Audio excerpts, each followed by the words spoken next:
अभी तक हम मानक विचलन की गणना कर रहे थे। हमने तीनों श्रेणियों में मानक विचलन कैसे ज्ञात किया जाता है उसके बारे में अध्ययन कर लिया है। अब हम मानक विचलन गुणांक के साथ कोएफिशिएंट ऑफ वेरिएशन कैसे ज्ञात किया जाता है वो ज्ञात करेंगे। देखिए, ये आपका मानक विचलन गुणांक है जिसमें हमने स्टैंडर्ड डेविएशन के अंदर अगर हम x बार का भाग देते हैं, समांतर माध्य का भाग देते हैं, तो उससे मानक विचलन गुणांक निकलता है। और यदि इसी मानक विचलन गुणांक को 100 से गुणा कर दिया जाए तो वो होता है आपका विचरण गुणांक। तो कोएफिशिएंट ऑफ वेरिएशन क्या होता है? समांतर माध्य को विभाजित करना है मानक विचलन में और उसको 100 से गुणा करना है। सवाल देख लेते हैं, उससे हमें एक सवाल दिया हुआ है जहाँ पर दो अलग अलग स्थानों की औसत मासिक वर्षा दी हुई है। हमें इसका कोएफिशिएंट ऑफ वेरिएशन निकालना है।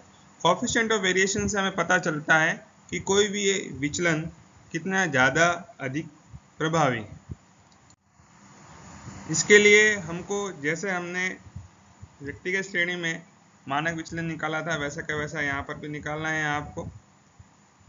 सबसे पहले आप x बार निकालेंगे। x बार कैसे निकालेंगे? सिग्मा x अपॉन n, उसको विचलन निकालना है। x माइनस x बार d निकल जाएगा। ठीक है, इस x में से x बार निकलेगा, मतलब पहले तो हम x बार निकालेंगे।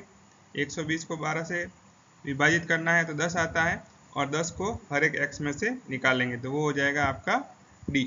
फिर हमने क्या किया था? हमने किया था d स्क्वायर, तो इस संख्या को इसी से गुणा करना है तो d स्क्वायर निकल जाएगा और उसके बाद में हम करेंगे सबकी सम, हम निकालेंगे सिग्मा d स्क्वायर। क्लियर है यहाँ तक? इसी तरह हम चेरापूंजी की भी गणना करेंगे। यहाँ पर भी हम समांतर माध्य की गणना करेंगे। समांतर माध्य की गणना करने के बाद हम d निकालेंगे और d का स्क्वायर करेंगे। d का स्क्वायर करने के बाद हम उसकी करेंगे टोटल या सम या सिग्मा। ठीक है, सूत्र आपको ध्यान होगा, under root of sigma D square by n। दोनों के लिए आपको मानक विचलन की गणना करनी है। ठीक है,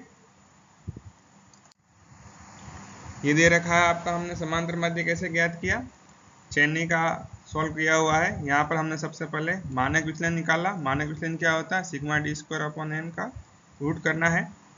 ये जैसे हम सॉल्व करेंगे ये आया आपका मानक विचलन। ठीक है, फिर मैंने क्या कहा था? विचरण गुणांक कैसे निकलेगा?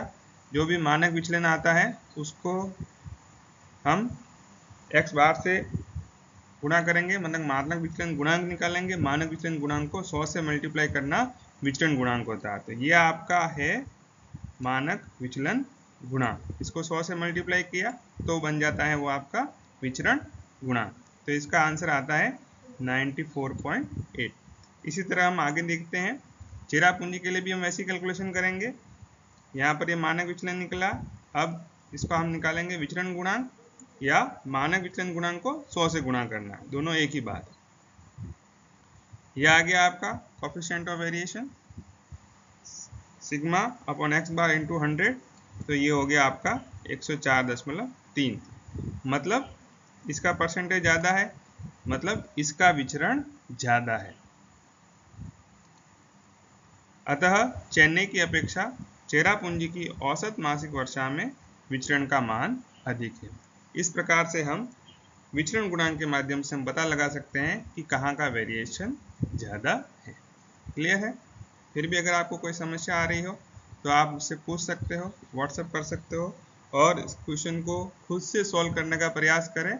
और आंसर तो आपके साथ है ही है, एक बार सवाल लिख लें, उसके बाद उसको खुद ही करने का प्रयास करें और देखिए कि आपका आंसर कहाँ गलत हो रहा है या सही है या नहीं है। ठीक है, पहले वाले जितने भी सवाल अगर आप देखेंगे उसके बाद इसको सॉल्व करने का प्रयास करें, वरना ये समझ में नहीं आएगा। हमारा जो सिलेबस का 3rd यूनिट थी उसमें से हम पहली, दूसरी और तीसरा पॉइंट देख चुके हैं। अब हम निकालेंगे कोरिलेशन, कोएफिशिएंट ऑफ कोरिलेशन। दो मेथड आपके सिलेबस में दे रखे हैं, दोनों मेथड से हम एक एक करके देखेंगे।